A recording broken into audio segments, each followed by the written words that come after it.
Now, let's return to visualization analysis and design by talking about network data. So remember, we had these three major kinds of data sets: tables, networks, and spatial data. Now we're going to focus on networks. And these are a way to model the relationships between things. Sometimes people call these graphs or even node link graphs. And it's because we have these two kinds of items. Both of them could have attributes. Both nodes and the links between them can separately have attributes. And then there's that special case of the tree where there's no cycles. So that means that there's just one parent for every node in the graph. They show hierarchical structure. So what's different about networks is that we have topology-based tasks in addition to attribute-based tasks. So by topology-based tasks, I mean find paths through this topological network or find the topological neighbors where it's not about the geometry of the layout, it's about the topology. Can you get from one node to another by traversing only those links? Comparing measures, say, of the importance or the centrality, which are attributes on nodes, but they're computed by traversing the topological structure of the graph to understand, say, if I took this node out, how would traffic have to divert in order to still actually flow through the graph through these links that connect the nodes? Can you identify topological clusters, that is, a set of nodes that are highly interconnected? Sometimes these are called communities. Now, we still do have attribute tasks, just like with tabular data, everything like finding distributions, extreme values. And what's interesting is we often have these combination tasks where we incorporate both topology and attribute based. For example, say you've got a network from social media. So you've got a friend network, nodes are people. You've got attributes on them that include things like what kinds of pets they have. And so finding all the friends of friends who like cats, well, that would require both topological traversal to find all the adjacent nodes of some given node, and then checking the attributes, right? Like for each person, do they actually have cats as a pet? So that would be an example of some sort of combo task. So what are the ways to actually visually encode networks? And the most obvious and intuitive one is node link diagrams. And what I mean by that is that you've got a point mark for the nodes, and you've got these connecting line marks in between them to represent the links. They can be straight lines, they could also be arcs. And it's intuitive, it's familiar. If you asked somebody to draw a network on a napkin, they would almost certainly pick this way to do that. And there's many, many, many variants. So this isn't just one idiom. This is a whole family of idioms. And these could work for both networks and trees. So we can see here, right, we've got just, we could put the nodes anywhere, or we could arrange the nodes on a circle, or arrange them in a grid layout, or, arrange the nodes according to some other thing like geography, and then route the edges accordingly in between them. So how do you decide what's a good node link layout or not? And one useful way to think about this is we could have criteria. Think of these as like human readability metrics. And some of these are things you want to maximize, some are things you want to minimize. So think about, for example, edge crossings. Well, we want to try to avoid these sort of edge crossings. And why? Because your eye is drawn to like the place where they cross. But in fact, that's not the point. We don't want these salient features that aren't really reflecting the topological structure. So we'd like to try to minimize those. They make path following harder. We also want to minimize overlaps of nodes on top of each other. There's all kinds of other things we could try to minimize. The distances between topological neighbors, right? Do we want the geometry of the layout to sort of match up with the topology? Minimize the drawing area in total, because remember, information density matters. So we don't want to have unnecessary white space that would make that structure harder to see once we try to, say, zoom out to see everything. Maybe we want to minimize edge bends in the case where we've got curves, so we don't have unnecessary squiggles. Some things we might want to maximize, like it's actually harder to read the graph if there's really small angles in between the nodes as opposed to quite a lot of distance. It makes it more ambiguous visually. Maybe we want to try to maximize the disparities between aspect ratios. So Maybe we want to emphasize symmetry, right? If there's something that's similar topologically, should it look similar in the layout? So we can think of these as a lot of criteria, but the reason that graph drawing is hard, and rather network visualization is hard, is because almost every one of these criteria are actually NP hard individually. For those of you with algorithmic backgrounds, that means it's sort of provably difficult to just compute this as a optimal answer. And just to make life worse, most of these criteria directly conflict with each other. Here we see just a few examples where minimizing edge crossings is in direct conflict with trying to keep the edge lengths uniform. Using space compactly is sort of in direct conflict with trying to show similar structures symmetrically. So we've got an interesting computational problem. What we do in network visualization is we're typically trying to come up with some heuristics of what criteria make sense in what contexts, because we know that we can't just brute force optimize and get a known optimal solution once these graphs get larger than just a tiny, tiny number of nodes. So it's really common to formulate this as some sort of optimization problem where we've got these readability metrics and we can just use them as some sort of a cost function. And then there's a lot of techniques to try to have some sort of minimal cost layout. There's a lot of different names for this whole class of methods. Sometimes they're called energy-based or physics-based models. Sometimes they're called force-directed placement. Sometimes they're called spring embedders. But these are all a general family of approaches. And so let's talk about force-directed placement. So you have this sort of underlying, simple physics model where springs are acting like links are acting like springs that pull things together, but the nodes act like magnets that repel each other and repulse things apart. And so you can actually just sort of simulate the simple physical system. So algorithmically, what could you do? You just sort of put the vertices anywhere, the nodes anywhere. And then if you haven't sort of converged your algorithm, you just calculate these sort of combined forces and you have all the nodes try to repulse each other and have all the links try to attract each other, and then move things around to see if you can get things a bit better. This is an iterative approach. So what are the properties of this, right? Because we haven't really been focusing very much on algorithms. We've been focusing on idioms. So what idiom is the result of this algorithm under the hood? And so what's really the strength of this is, first of all, it's sort of easy for people to think about and reason about, and it gets reasonable results for really small, really sparse graphs. You can usually see clusters quite easily, and it works to try to have fairly uniform edge lengths. Some variations can actually accommodate a mix of edge lengths. So what's tricky about this? Well, for one thing, it's non-deterministic, which means you can't guarantee you're going to get things in the same place. You don't have sort of a stable spatial layout. You've got a lot of variation on exactly how things might be oriented and where any particular node might appear.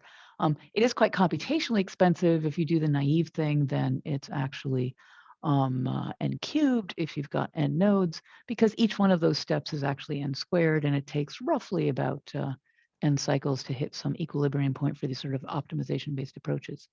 So in general, if you just take straight up naive force-directed placement, you've got a ceiling of maybe about 1,000 nodes before you just hit computational limits. If you actually show this iteration, it can be actually quite compelling, but it can also be quite distracting as you see these nodes sort of bouncing around. And here's an example of an interactive testing ground in D3 from Steve Harose that would let you play around with that if you're interested. So let's analyze this as an idiom now. So what's going on with force-directed placement? Well, like all node link approaches, we've got these links shown with connection marks. We've got these nodes shown with point marks.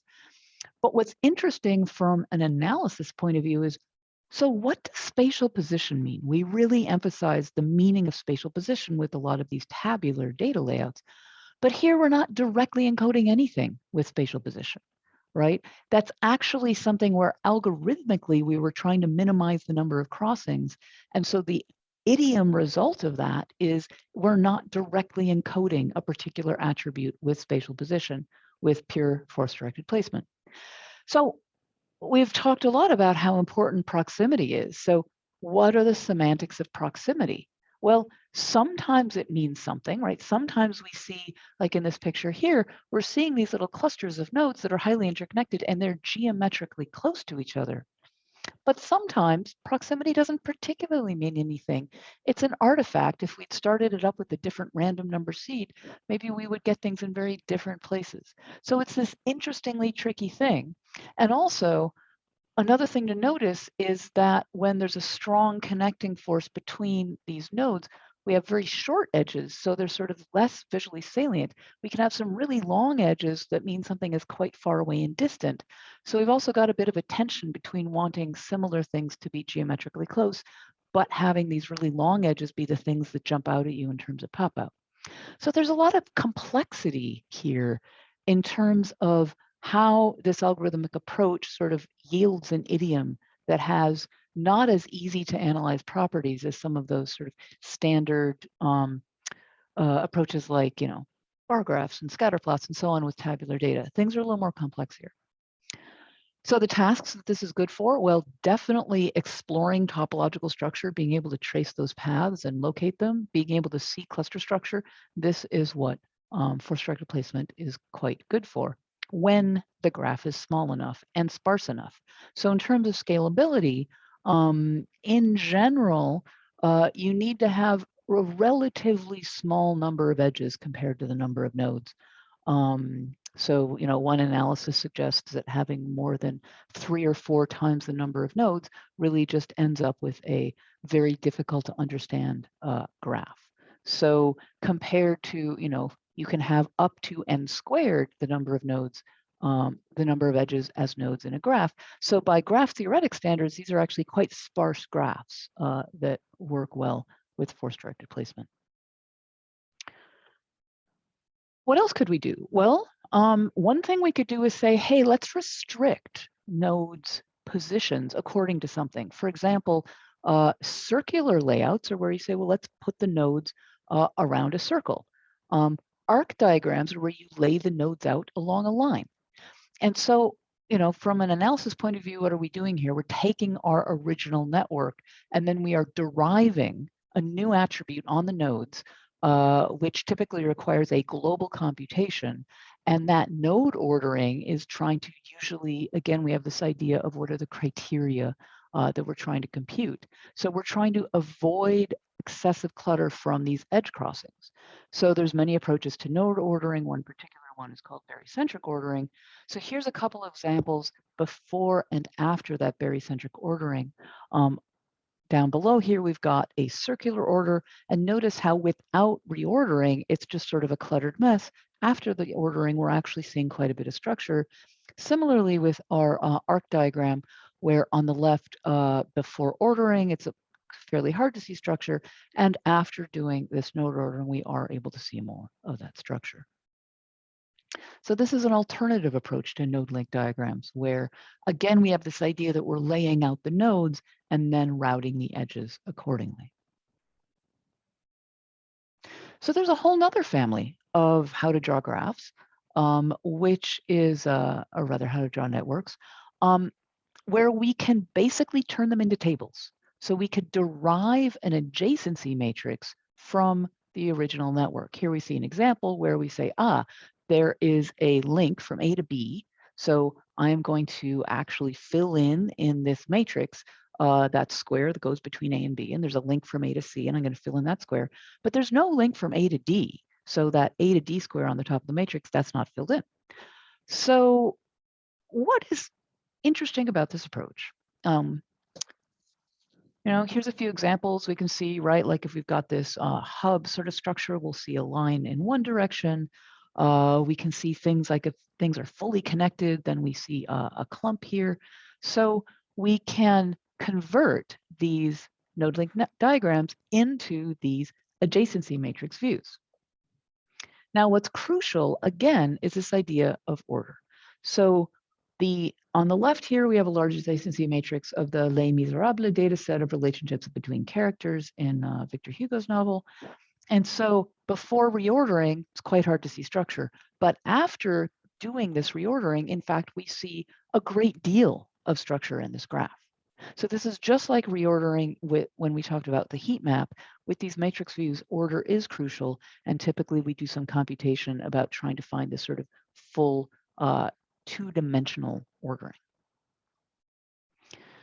So what are adjacency matrices good for and bad for? Some topology tasks they are good for. Things like what are all the one-hop neighbors of a node? You can actually just read that off. Either either a row or a column of the diagram allows you to see that. However, they're really very bad for path tracing, right? If you think about tracing a path from A to E to C to B, it's really straightforward to do in the node link view on top, and it's incredibly difficult to do in that adjacency matrix view.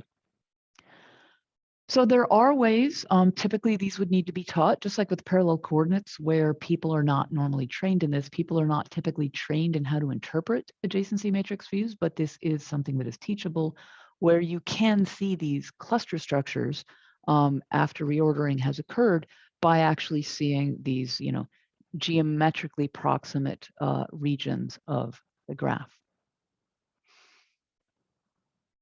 So looking at this from a structural point of view with our analysis, well, what are we doing? We are taking network data and we are transforming it. We are deriving new data, which is that we are creating a table. So we can think of having a quantitative attribute, which is whether or not there's an edge between nodes. If there's edge weights, we can bring those along with us if that's an attribute on your edges. You can, instead of just having a binary matrix of on or off, you can actually have these numbers counting the total amount of edge weight between them. And then you can have these two categorical attributes. We basically just take the list of nodes and duplicate that both horizontally and vertically in the matrix. And that is how we get our derived table from our network data. And depending on if our graph is directed, meaning that nodes actually have a direction, then we actually need the full matrix. If it's undirected edges where the direction doesn't matter, you actually only need that half of the matrix, either the upper or the lower triangle, is enough to fully express those relationships visually. And so then the visual encoding is exactly the visual encoding of a heat map where a cell can show the presence or an absence of one of those edges. And so up on top, we see a very, very small example network, so we can sort of reason about it. And then here's a slightly more realistic and larger network where we can see sort of some of the pros and cons of this adjacency matrix view versus a node link diagram. Now, what's really great about adjacency matrices is they scale to much larger and denser data sets than you can get away with node link, with at least the simple node link views. So just like with heat maps, the limits is that we could have 1,000 nodes. So we could have 1,000 by 1,000 where we have 1 pixel per cell on our 1,000 by 1,000 display. So we could display up to 1 million edges, and we do not get edge crossing clutter. So this is the huge difference, is the density of the edges is not a problem for adjacency matrices. So let's compare these. The strengths of node link diagrams is they're really very well tuned for understanding topology and tracing paths, and they're intuitive and they're flexible, and people typically don't need training to interpret them.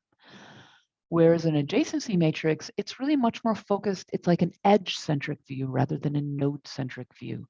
What you're really emphasizing in that matrix is the edges, whereas in a node link diagram, you really worry about where to put the nodes, and then the edges just follow along. And so the layout is in many ways more straightforward. You do need sophistication about ordering, but it doesn't have some of the sort of mathematical complexity of the node link diagrams. And it is completely predictable how much room you need. Whereas for node link diagrams, it's not. That the amount of room you might need will depend on topological structure if you're trying to do things like avoid overlaps of edges and nodes. So there's the scalability benefit. And it is possible to train some topological tasks, but not that core one of path following. So people have done empirical studies on this. And they've come to some conclusions. If you've got small networks, node link diagrams are great. If you've got a large network and you don't need to path trace, a matrix has a lot of advantages.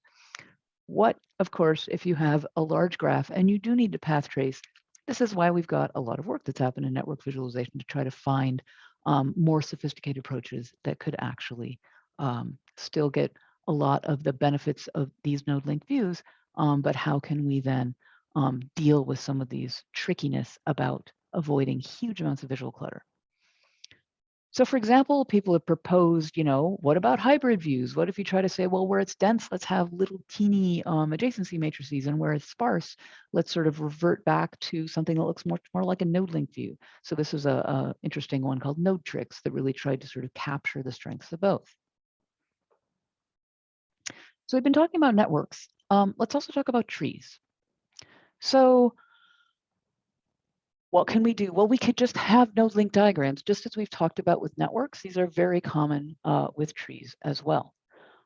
So there's been work, for example, a very famous base algorithm is from Reingold and Tilford on how it is that we could draw these so-called tidy drawings of trees, where you're really trying to not just treat this as a general graph and throw it into a force-directed placement optimizer, but you really want to exploit this structure of parent and child and make sure that that structure is visible in the spatial layout. So how do you allocate space in a way that sort of maximizes the compactness and still guarantees that you avoid overlaps? And so there's rectilinear variants of this, there's radial variants of this. For people that are curious about the algorithm level, there's quite a nice write-up as well. And these examples here are also interactive, so you can play around with these in D3. So let's do our analysis from an idiom point of view. What's going on here? Well, the data is a tree. The encoding, just like for all node link diagrams, you've got the links or connection marks, the points or node marks. And in this case, with the radial view, what we're doing is we're noticing that the angular things that are close to each other from an angular point of view are all siblings, that is, children of the same parent.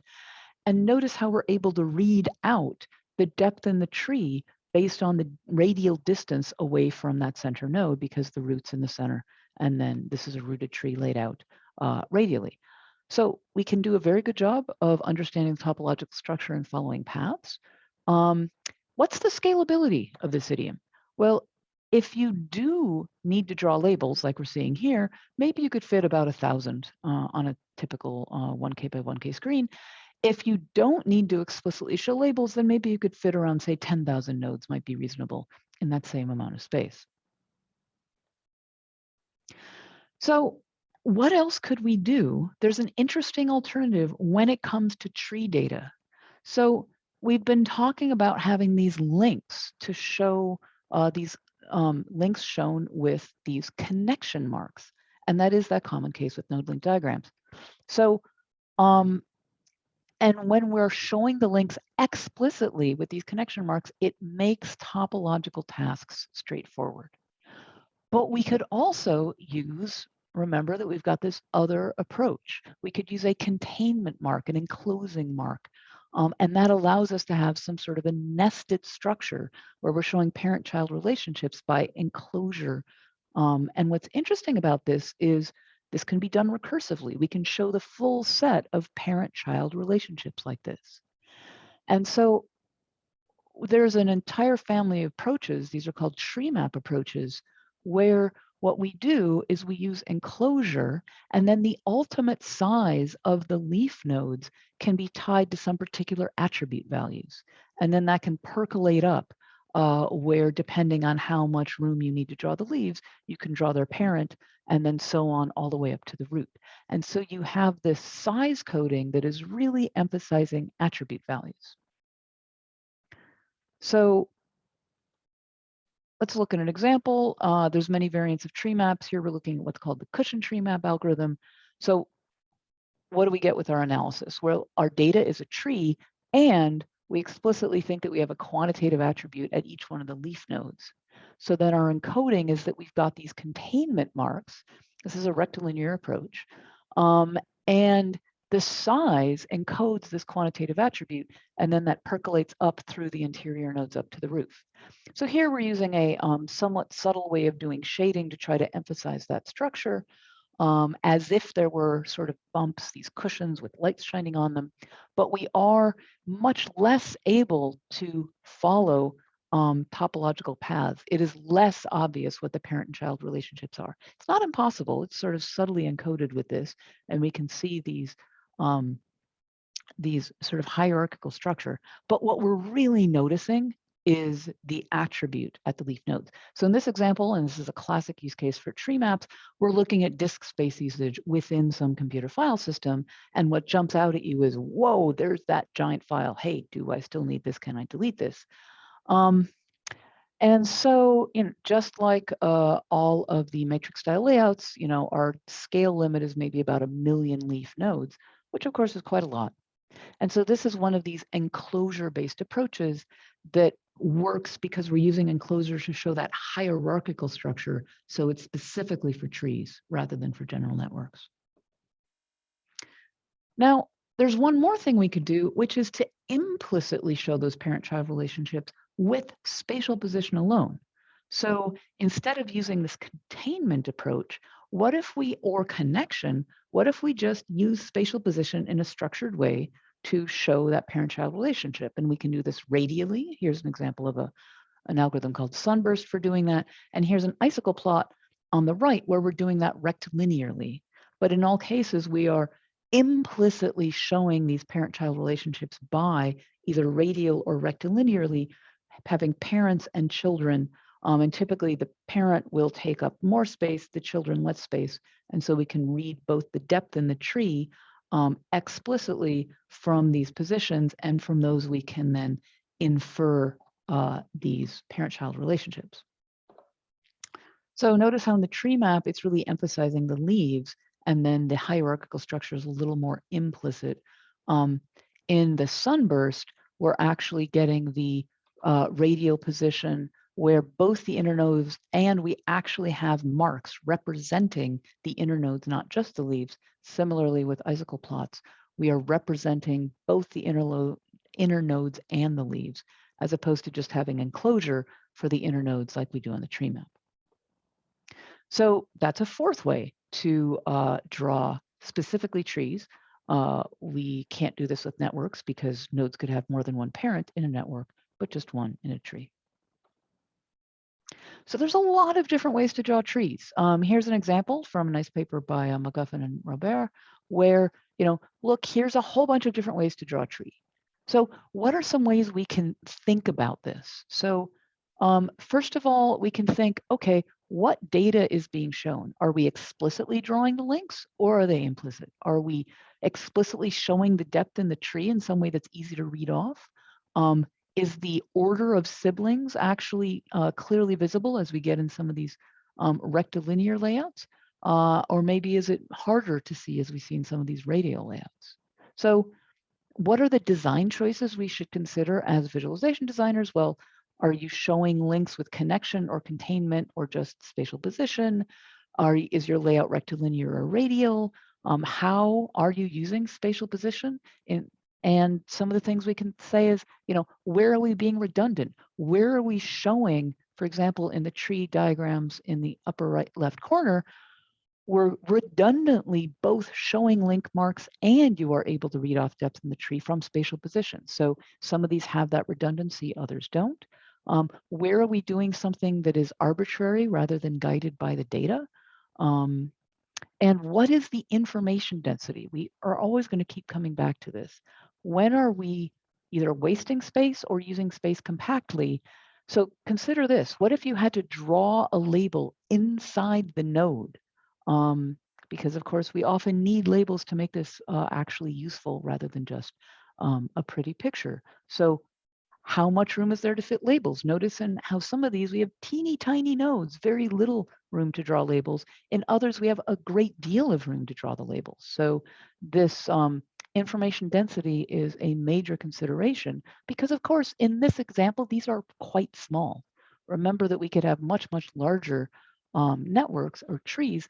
And then how could we actually have a hope of seeing these? We will be talking more about, interaction and how to navigate and zoom in these kinds of things, but consider how much can you read when you see the entire thing so you can get the gist of the overall structure, and how much of the details can you see at the same time. So I'll just point out we have only brushed the surface of what you can do with tree layouts. There's a lovely site by Hans-Jörg Schultz, treeviz.net, which at the moment has nearly 300 different tree visualization techniques, and it's nicely faceted browsing, so you can actually browse to try to find many different techniques.